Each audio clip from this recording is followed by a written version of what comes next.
Hello, I'm Brandi Underwood, Executive Director of the International FOXP1 Foundation, and I'm here with Karl Whitney, Co-President and one of the founding members of the FOXP1 Foundation.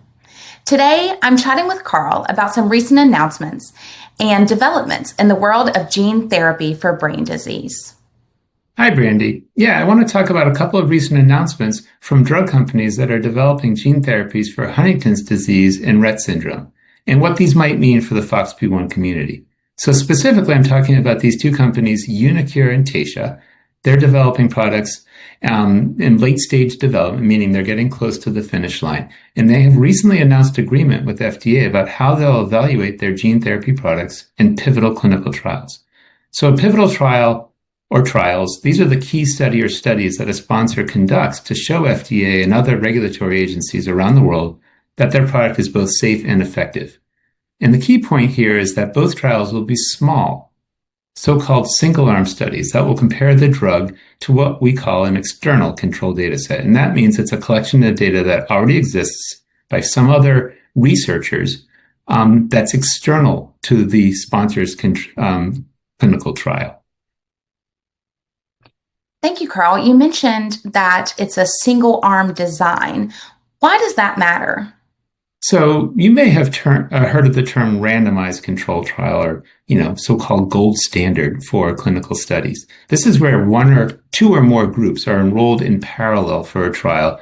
Maybe one group gets a low dose of the drug, one group gets the high dose, and the third group gets placebo. Or maybe it's just two arms, drug versus placebo. Now, this has an internal control. That's what that means. So the placebo group is the control group. They're internal to the study. A single-arm trial has the external control data set, as I mentioned, and it's important for two reasons, at least. First, everyone that's enrolled into the sponsor's trial knows they're going to get the gene therapy or the treatment. There's no risk, so to speak, that you're going to get enrolled and randomized to the placebo group. Secondly, the sponsor can focus all their resources on finding those rare people, which we all know is hard for a rare disease by definition, to find folks that qualify for the trial. So they can focus their resources and complete their enrollment much more quickly. So it's a much more resource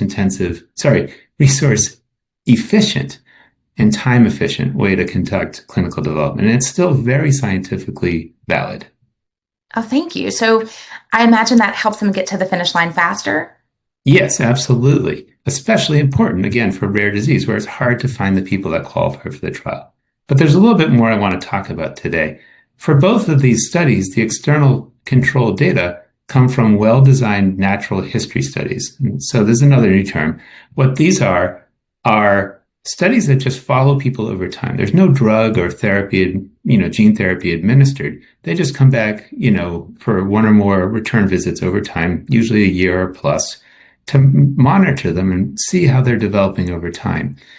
And these are important studies because they help establish basically the background way that the disease develops, the baseline, the natural development. That's why they're called natural history studies. And they're very valuable for clinical development because, again, here comes a company that has a limited budget. They can run a single-arm trial, compare it to the natural history data. That's the baseline comparison, and see how the impact of their drug on development compares to the normal growth or development trajectory of people in the natural history data set. Thank you, Karl, for explaining that. Can you help share, what this has to do with the FOXP1 community? Sure. So we've had a few webinars recently and a lot of communications out on Facebook and other channels about some of our ongoing research programs that involve community participation. And there are actually 4 right now. So there's quite a number. And I thought I'd just take a minute and remind folks.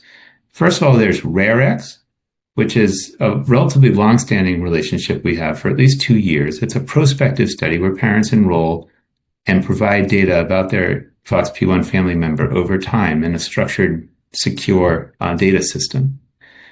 That's the prospective piece over time.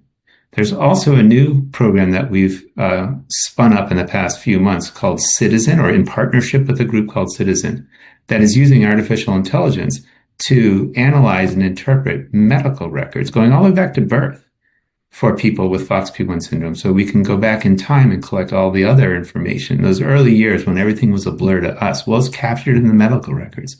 So putting those two together gives us a very rich data set from birth through to today for people across a large number of people. And that's a very valuable data set that will be very important for clinical development for the external control data set. So those two programs are ongoing. Plus, we have two additional programs that are part of the overall suite of our clinical trial readiness effort that we've also talked about recently in webinars. And these are two studies that we're funding. One is with Dr. Rajuta Wilson at UCLA, and the other is Paige Seiper at Mount Sinai, the Siever Center. And they are studying features of the disease and what really matters to families, respectively.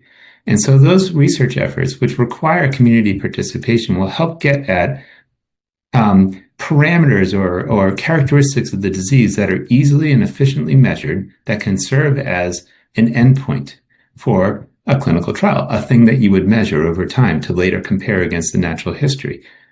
Dr. Seiper's project is specifically aimed at tuning an existing measurement tool called a CGI, or Clinical Global Impression, that will be tuned to evaluate aspects of FOXP1 that really matter so that we can measure those in clinical trials, so that we end up measuring something that matters for our kids. Like it wouldn't really help anyone, I think, to run a clinical trial and definitively show that there's some impact on hair growth.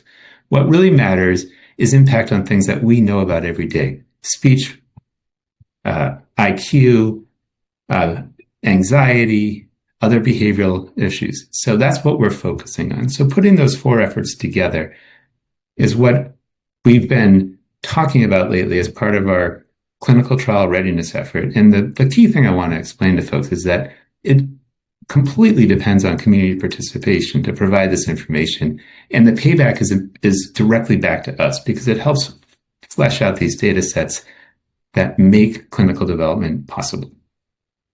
Thank you, Karl. That information is incredibly helpful, and I can certainly see how it's important that families understand how their participation can help, really the whole community. And I appreciate you chatting with me today, Karl. Sure, it's my pleasure.